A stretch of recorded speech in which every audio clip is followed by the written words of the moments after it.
यहाँ चाहिँ हामी गाउँ गाउँ घुम्ने क्रममा चाहिँ यहाँनिर हामी दिदीलाई घाँस काटिरहेको देखेका छौँ र दिदीसँग यो छोटो कुराकानी।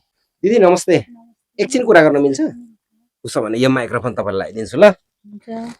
दिदी अहिले देशमा चुनावी माहौल बढिसकेको छ, तपाईँहरूको गाउँघरमा के छ, भोट कसलाई दिने सोच्नु भएको छ?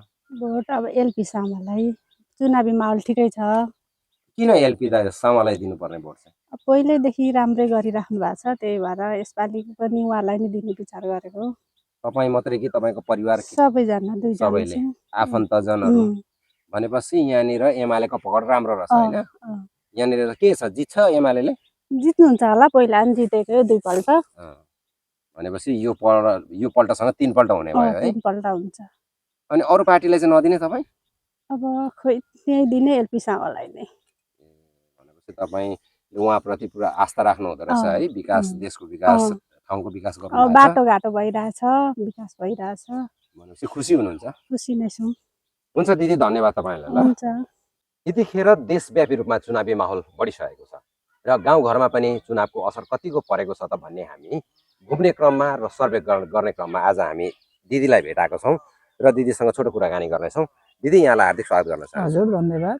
दिदी, अहिले देशभरि यो चुनावी माहौल बढिरहेको छ र तपाईँ पनि कुनै कुनै पार्टीमा त आस्था राख्नुहुन्छ होला, तपाईँको ठाउँमा विकास कसैले गरेको छ होला र तपाईँको बुझाइमा चाहिँ कसलाई जिताउनुपर्छ, भोट दिनुपर्छ भन्ने छ दिदी? हजुर, म चाहिँ भए स्वतन्त्र है, कुनै पार्टीमा पनि छैन आबद्ध।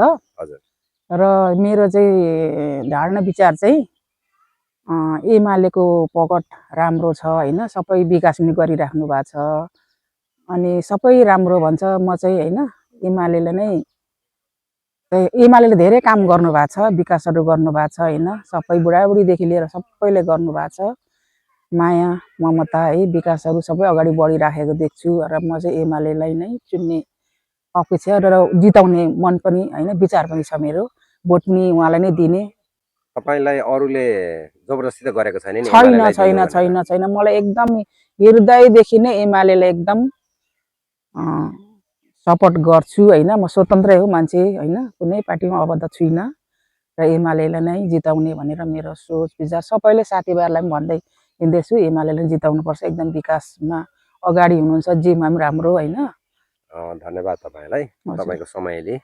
हजुर, र तपाईँलाई फेरि पनि धन्यवाद। हस्, धन्यवाद।